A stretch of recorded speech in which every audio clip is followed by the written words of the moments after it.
It's my pleasure to be joined by two fantastic economists, Paul Krugman of the Graduate Center of the City University of New York and Mauro Guillen of the University of Pennsylvania. The session we're about to embark on is called 2020 to 2030, The Pace of Change. Conveniently, Mauro, you wrote a book by basically the same title, so that gives us a nice entry into the conversation.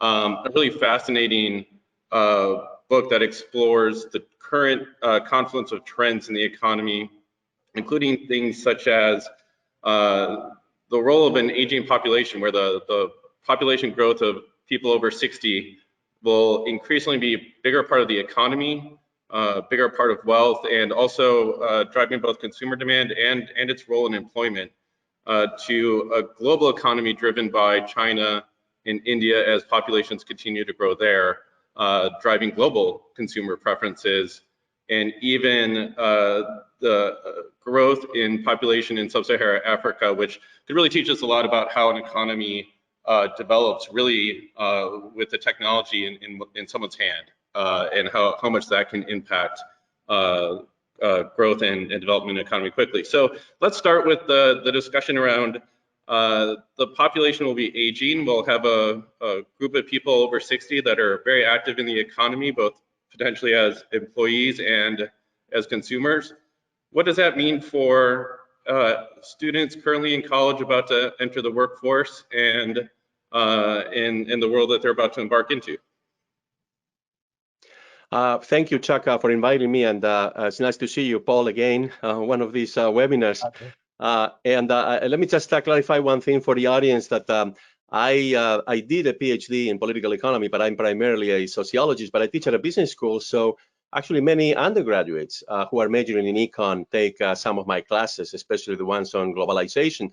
And what I try to tell them about, the importance of understanding demography is that pretty much every market, consumer market, financial markets, labor markets, one way or another, they have this underpinning, which is demographic trends, right? And so it's extremely important. Now, there are, of course, models and there are theories in economics, beginning, of course, with the old Malthusian approach to the relationship between or among population changes, productivity, and the economy, and the ability of agriculture to sustain a population. But what I normally, would say regarding the changes that you mentioned, Chuck, especially to my students, is essentially, look, think about the following. Number one is demography is not destiny. That's for sure, right? But demographic changes can have a large impact because they accumulate over time, right? A small change, if it's sustained over 10 years, 20 years, 30 years, for example, a small change in the fertility rate or a small change in the rate of growth of life expectancy, can have huge effects. And I think that's what's going on right now in the world, and will continue for the next 10 years, that some trends regarding the fertility decline, some trends regarding the extent to which poor countries have been catching up in terms of life expectancy with the richer countries. Those trends have been going on for a while, at least 30 to 50 years, depending on the part of the world. But over the next few years, we're going to see a dramatic impact in terms of, for example, Africa becoming the second largest population in the region by population in the world. And so I discussed with them what are the implications of that, right? And let me just point out one that I think is really important, which is we're going to have to start thinking about how we feed 450 million African babies that are going to be born over the next 10 years. And technology invariably will play a big role in that. Of course, we're all hoping that there will be productivity increases to try to accommodate that kind of population growth, because otherwise Africa will continue to have a trade deficit in food, in agricultural products, and it likely will become even bigger. So let me stop there because I want to, let Paul to jump in. I don't want to talk for too long. We can come back to population aging, but I thought I would address the part about Africa first. Yeah. Should I just weigh in here a bit? Yeah. On not my. Let me say, I think one thing that has really changed in all of this, in how we think about population, is 15 years ago, even 10 years ago, everybody was talking about the problem of the age dependency ratio. How are we going to support this large older population, which is an issue, and it's a pretty big one. But I think the thing that's new is that we've started to realize that there are really serious implications, not necessarily bad, but problems of management that come from having a working age population that has stopped growing. So or in the case of Japan, and now to some degree within Europe, actually shrinking. The United States is still growing, but much more slowly than before. And that turns out that some old problems resurface. So the secular stagnation. We live in a world where even in booms, interest rates are very low, extremely low, probably because of weak investment demand, probably because in the end, largely because of the slowing down of population growth, which raises problems. On the eve of the financial crisis, we had kind of arrived at an orthodoxy where we thought that central banks could manage the business cycle by cutting interest rates when necessary. But if you start with a world of very low interest rates because of low population growth, then all of a sudden we have problems. And that this was something that was afflicting us. It was something that was a worry even before COVID and all of that. And so the environment has changed in ways that we should have seen coming. I have to say, looking back, we should have seen the decline in fertility in advanced countries was already really obvious, but we were taken aback and have not yet, I think, fully adjusted to this new world where there just aren't that many children being born. I'm curious how you imagine the breadth of change that we're anticipating over the next 10 years. How is that going to be funded? What are the sources of that? I think it was Olivia Blanchard, Paul, you had mentioned in another talk, had said that debt worries were exaggerated. You've mentioned that the concern about the debt spiral could be a myth, especially with interest rates so low. At the same time, the New York Times let me know today that the deficit reached $3.1 trillion in 2020. So when we look ahead to changing economy and changing population demographics, how is that going to be viewed and funded? Will deficits even matter? Will we be talking about them in 10 years, or will they just be a number that's at the end of a calculation that no longer concerns us?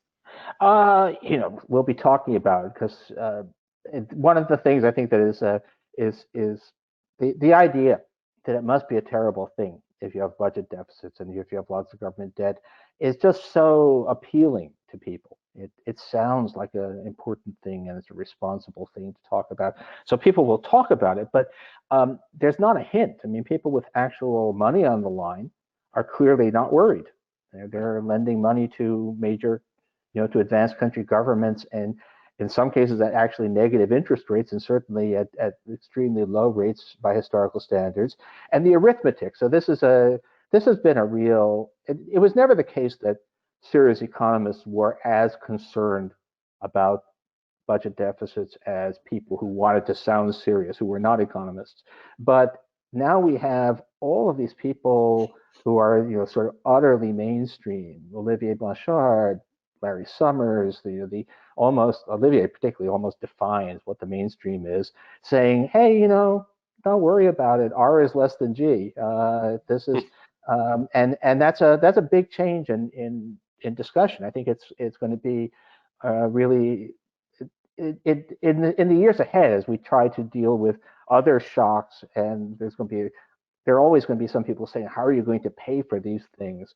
And the actual serious, responsible answer is don't. Not just the private sector is basically begging the government to take its money and do something with it. But I think that's actually going to be one of the harder sells, because it just sounds frivolous when in fact it's just good sense. For a counter argument, will it be cryptocurrencies in 10 years? And when when is the when is the run on the cryptocurrencies going to happen? Well, look, I think we can say two quick points about that. So the first is all major attempts to create cryptocurrencies, either by, decentralized entities in the case of Bitcoin or Libra, which was a coalition of companies, have essentially fallen apart when governments have sounded the alarm, and central banks have sounded the alarm about maybe, some of the downsides. So that's the first point. Right? The second, I think, is that I don't see that changing. I mean, I do see that maybe China launches, as they are announcing, some kind of a cryptocurrency, which perhaps we even have two versions, one for internally in China and the other one for external transactions. But the third point, which is the one that I make in my book, is, look, I mean, if cryptocurrencies are going to be just a substitute for money, I think they're going to be a poor substitute for money. I think that we need to think more in terms of digital tokens. So digital tokens that, in addition to being money, they can be discount coupons, they can be bundles of incentives for us to do the right thing, for example, to protect the environment or to try to slow down climate change. Perhaps also to help us vote and help us interact with government. So those kinds of digital tokens, I think, have already been developed in some parts of the world, most notably in Estonia, one of the Baltic republics, which is quite ahead of the game, and even Sub-Saharan Africa, where out of necessity they've had to develop some of these systems and over the last 10 years or so. And I would point out both Kenya and Ghana being ahead of the curve in terms of trying to use these technologies, which, if you remember, have the blockchain at its foundations. But I'm very far away from being an expert on monetary affairs. But my sense is that if cryptocurrencies launched by either like anonymous algorithms or coalitions of companies, if they're going to succeed, they cannot just be a mere substitute for legal tender, because they have everything to lose at that game. Yeah, I mean, the funny thing about crypto is that it's actually not a new technology. I mean, it's now 10 years, and it's 10 years of a solution in search of a problem. Mm-hmm.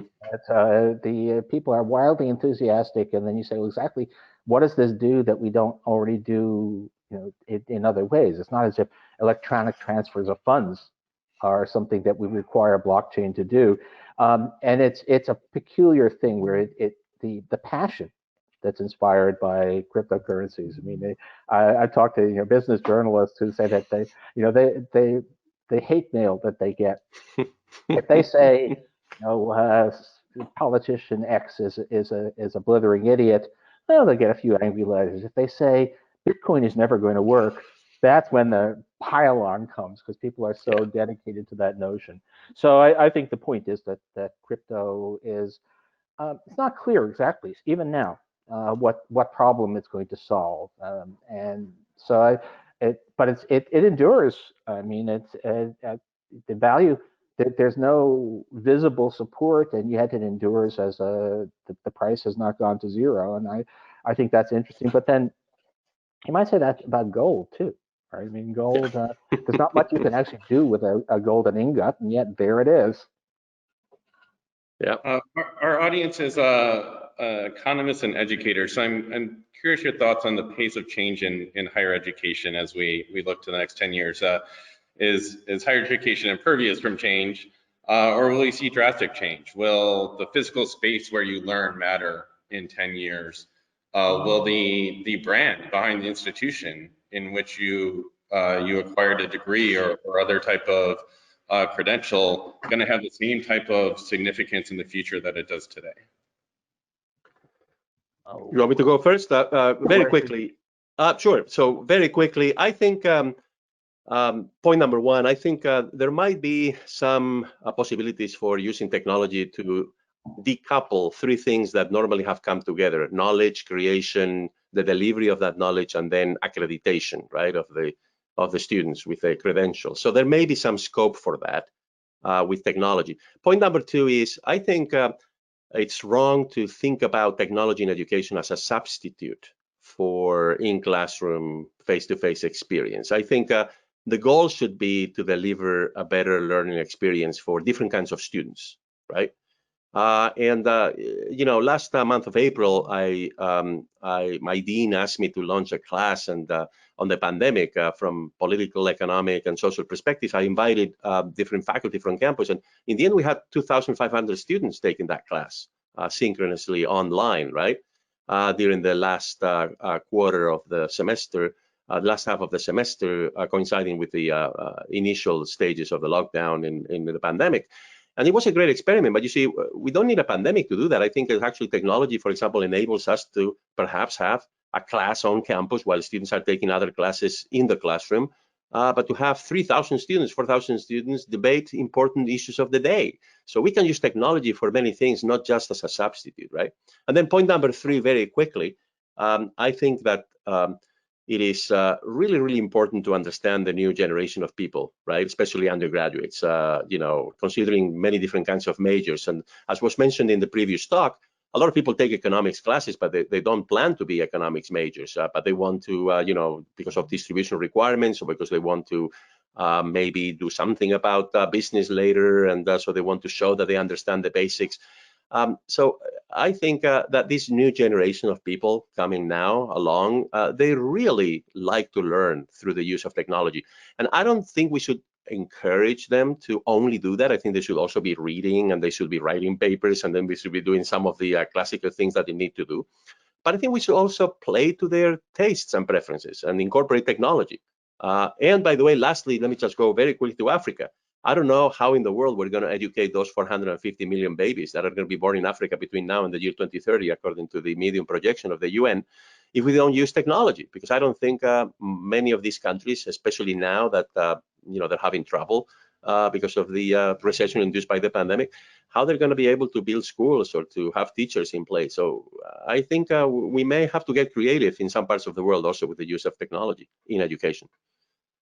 Yeah, my sense, I think it varies. It depends a lot on what kind of class, what kind of students. So I'm currently teaching a seminar, Economics of the Welfare State, to 15 students. And Zoom turns out to be perfectly fine for that. In fact, I think it's, in some ways, it's superior. My impression is that the shyer students are more likely to talk in that environment. I think there's more equality of, and actually women are talking more, because I think just not having these big guys looming over the table is actually helpful for the interaction. But that's a very exceptional kind of thing. I would not want to be. I'm not currently teaching a big Econ 101s type class. I actually think, even though you would say, well, why can't that just be broadcast?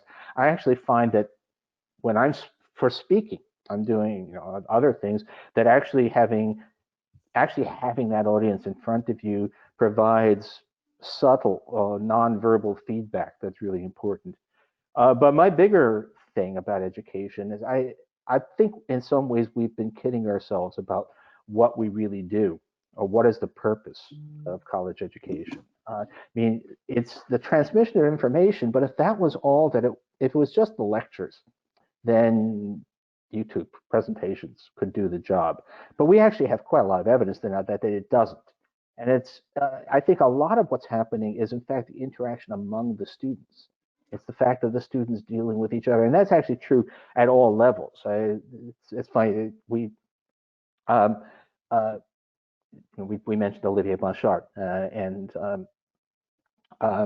who, like everybody of a certain generation, economics, was at MIT in the mid 70s.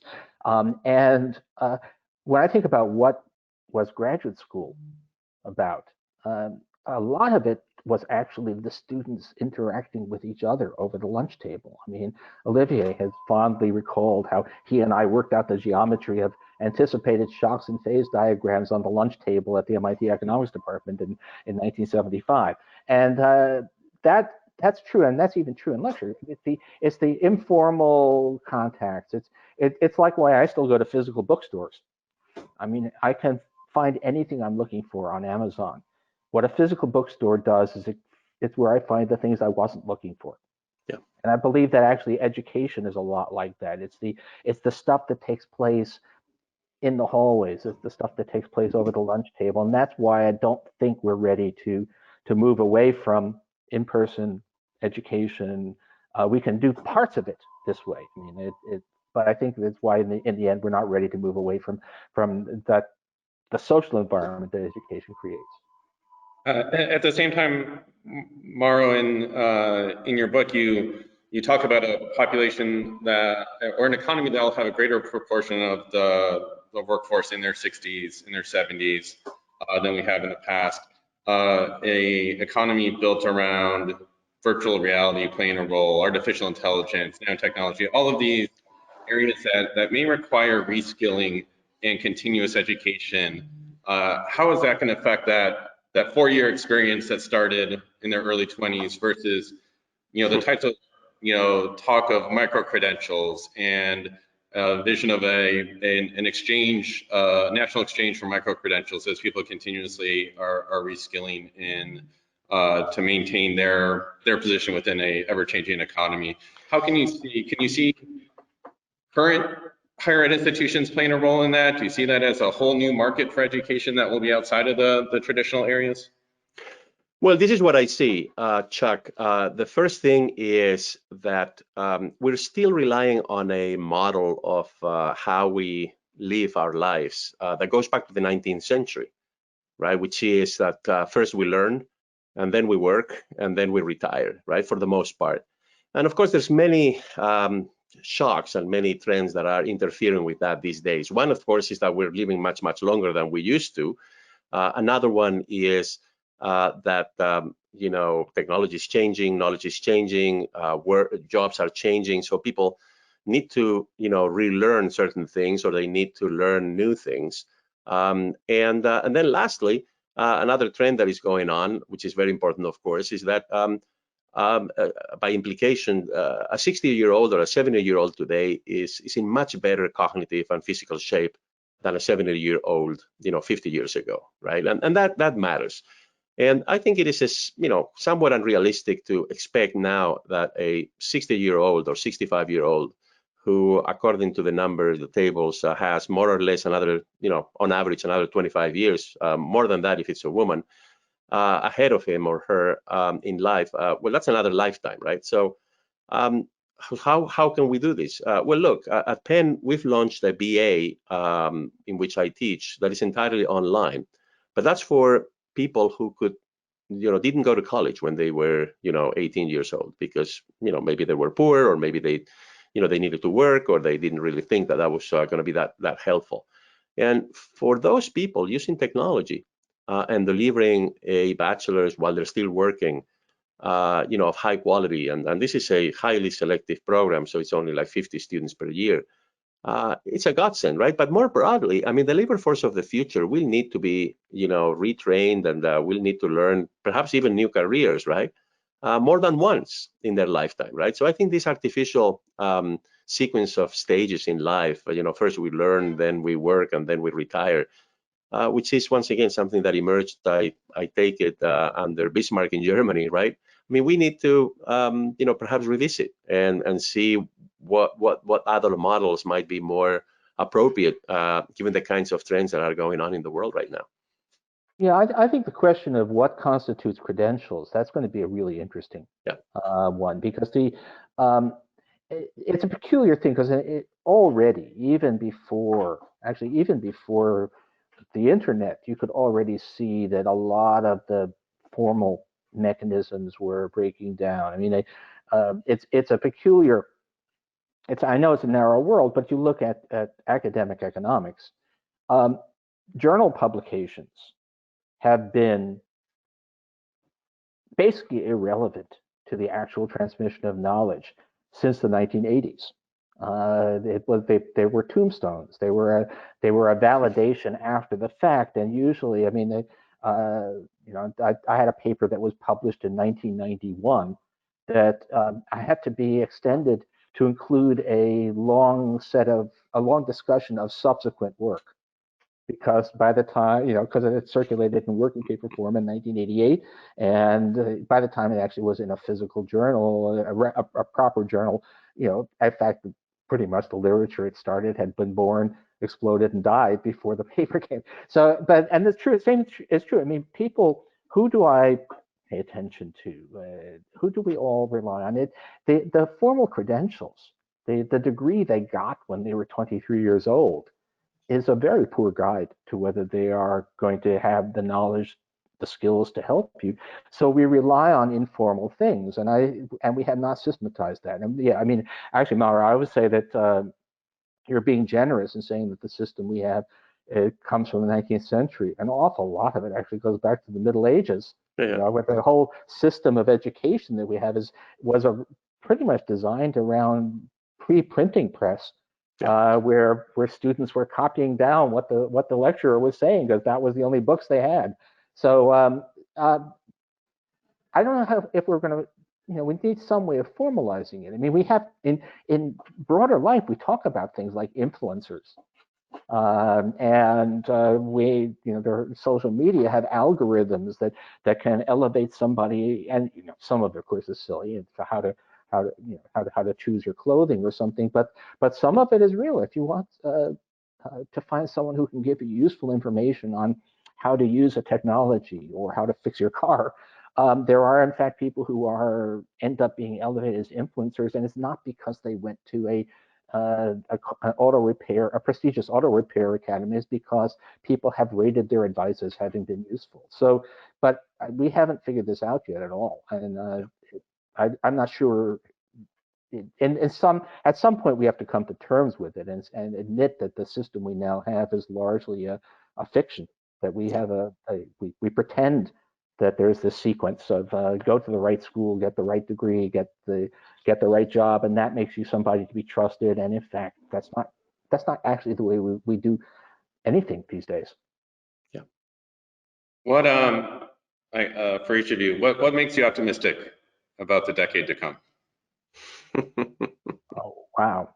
All right, I would like to say, look, the issue above all, you know, the scariest thing out there is climate change. When all is said and done, I sometimes ask myself, how can I justify writing about anything else? Because that issue, you know, if we don't resolve that, then nothing else matters.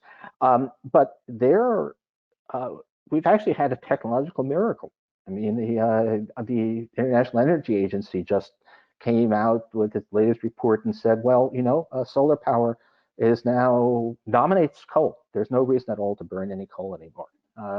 The technology, we've had this miraculous improvement, and that I think paves the way. We're now in a position to do a real transition to a low emissions economy, which is going to be sustainable in a way that looked like, you know, almost like a hippie fantasy 15 years ago, and now is actually cold hard cash. It's now the people who want us to keep burning fossil fuels who are the hopeless romantics, because actually the technology doesn't want us to do that.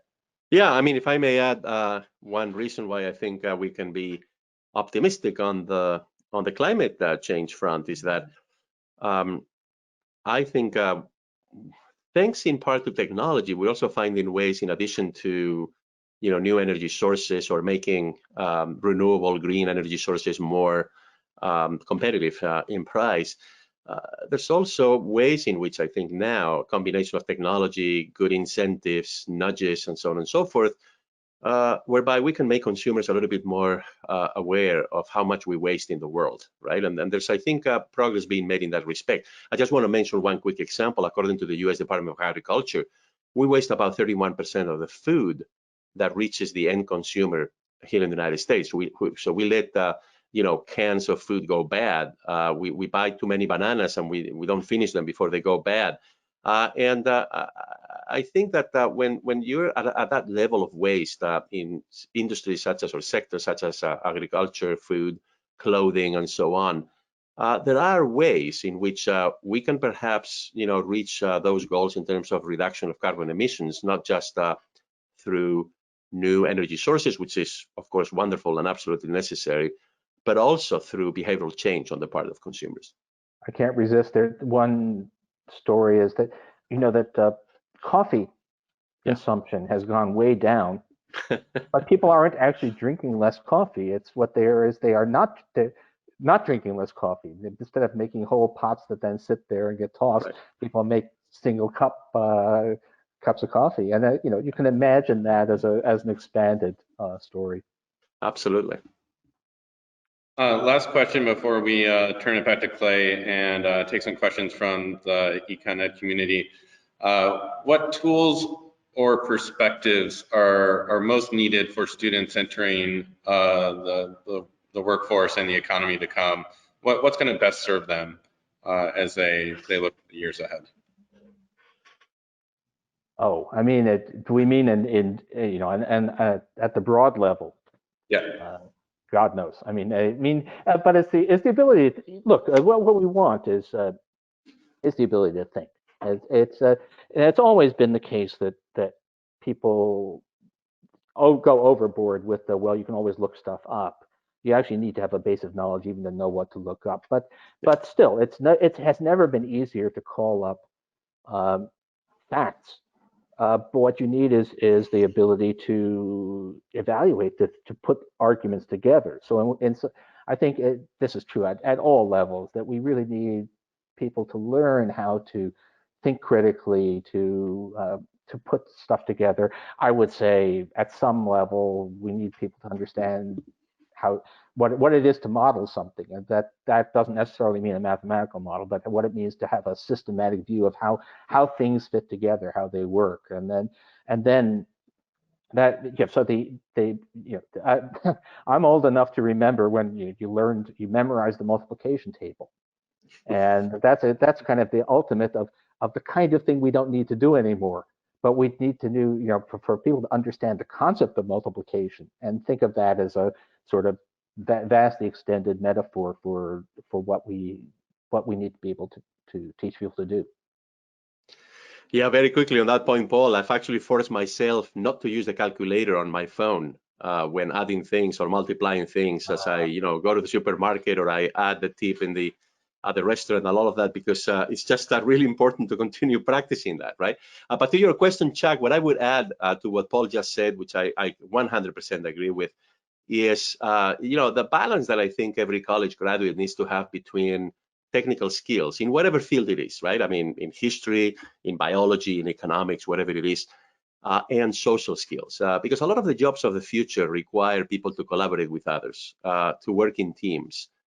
Research by both sociologists and economists. So, for example, David Autor at MIT, your former colleague, Paul, comes to mind. I mean, the demand for social skills in the marketplace actually is growing, right? Sure. He's done a very, very detailed analysis of hundreds of occupations, and so I think that can be taught, that can be acquired, and I think in college we should also, help the students develop those kinds of social skills, negotiation skills, ability to work in teams, and so on and so forth. Thank you so much, Mauro and Paul. This was a great conversation. I will turn it back to Clay, and I believe we'll take some questions from the econ community. Thank you. Yes, thank you, Chuck, and thank you, Paul and Mauro. So we have a few questions. It is Friday at 5 p.m. Eastern time, but we'll stay on this video chat a little bit longer. Will the pace of change, this 2020 pace of change, where it feels like every Monday is a week, will that speed up towards 2030? And if so, does anything slow down? Or is it just going to be a accelerated life pace to the future?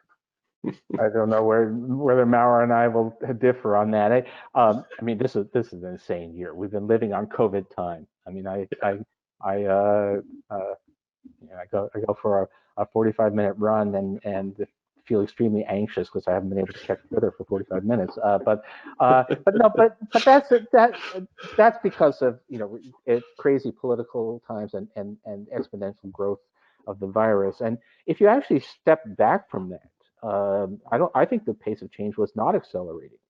Just to take the crude economics, productivity growth over the past dozen years was only half as fast as it was over the previous dozen years.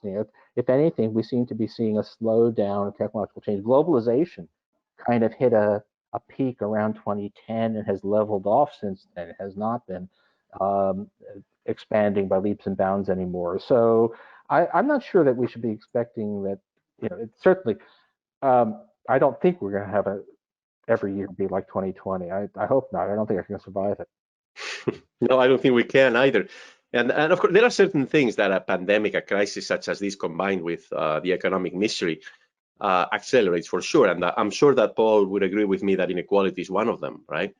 and that is extremely unfortunate. How much longer can we see increases in inequality, along all sorts of lines, income, gender, race, and ethnicity, and so on and so forth. What's I think really interesting, and in terms of having a good discussion with the students in the classroom, is, for example, what's going to happen to cities, right? Because I think there the question mark is really big, right? I would, perhaps venture to say, as I do in the book in the last few pages, that, look, I mean, I don't think the urbanization process in Africa, Sub-Saharan Africa, or in South Asia is going to be slowed down by this pandemic, but certainly I think that many people and many companies are making decisions already about, what the future holds in terms of the geography of work and the geography of residential areas and all of that, especially in Europe and the US, which are places that have been badly hit by this pandemic. So I don't think we're going to keep on working from home, and therefore, Paul and I may just go to some Caribbean island and work from there, right? I think we're going to go back to the classroom and all of that. That's literally on my plan for later this fall. Exactly, but I do believe that we're not going to go back to where we were before the pandemic, for example, in terms of remote work, that we're going to have some hybrid outcome here. And therefore, I think that's an interesting question, right? So where in the world are we going to see a reversal of this trend that we have for many years of bigger cities, and where that's not going to happen because remote work won't be sufficiently strong as a counter trend to slow down urbanization, right? Yeah, can I actually say something here? For someone, in 2008 and immediately following, there was lots and lots of people saying, "Oh, this can't be just a simple demand shock. It can't be just a fall in expenditure due to financial stuff. There must be big structural issues, and we're not going to go back the way we were before." And in fact, it was just a demand shock. And once the economy recovered, it was basically the same economy as it had been before. This time around, this time really is different. Actually, Carmen Reinhardt and Ken Rogoff had a book with the sarcastic title, "This Time is Different." But this time really is different because we have changed the way we work, the way we shop. Some of it will go back, but not all of it will. There's been, I've been saying there's a lot of infant industry protection for different ways of working and different ways of living, and some of it will stick. And and that's going to be, so I'm not sure that the pace of change is going to be, but it's not going to be, we do in fact, the economy, when we finally emerge from this viral nightmare, is going to be a different economy to at least some degree than the one that are coming in. And we have a question here about kind of collective change in the response to COVID. Has it cemented the fact that we can't work together on big issues like a pandemic or climate change? And how do we use the economic toolkit to solve some of these challenges if we can't work together? Let me say one. Go ahead. No. Well, one quick thing before you go to the more economic aspects to it, which is that I think what we've learned is that number one, governments are very important. Okay, and expertise is extremely important, and that perhaps the reason why we see so much disagreement among people as to how to cope with the situation is perhaps because there's no clear leadership from the top, and no clear set of plan and resources being put to work in a moment such as this. And some countries in the world have gotten it right. Some governments have actually done what I think needs to be done, and that's why their exposure to this pandemic has been much less so. Places like Taiwan, like Vietnam, like New Zealand, and so on. So I think above everything else, I mean, the way I would answer that question is, look, I mean, it matters whether we, collaborate with one another by wearing masks, for example, but you really need clear signals from the top, right, and from government. Yeah, I think it's worth saying. I mean, it's easy to be cynical, but the fact of the matter is that in March, and I sometimes now talk about the miracle of March. In March, even in the United States, we actually responded, at least in economic terms, we responded pretty well. We provided a much more, grading on a curve. There were lots of things wrong with the CARES Act, but it did provide a safety net. It appears that, at least initially, poverty actually went down because we were providing so much aid. We managed to basically avoid mass misery. Now, it fell apart in the summer because on other fronts, things like not wearing masks, we failed to bring the virus under control, and we also, in a way, it was a self-defeating success because things didn't fall apart, then partisan games could resume. But I think that shows that we actually do have the capacity, and you can imagine that if we had just a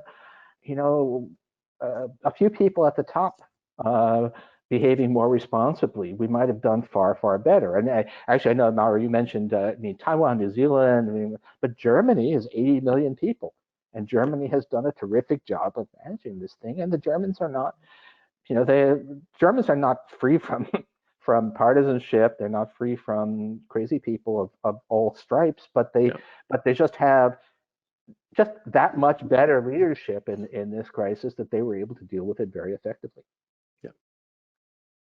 Well, Chuck already asked you guys what you're optimistic about, so he took my closer, but I want to thank you both for joining us at Econ Ed today and for this great conversation. Thank you, Mauro. Thank you, Paul. Have a great day.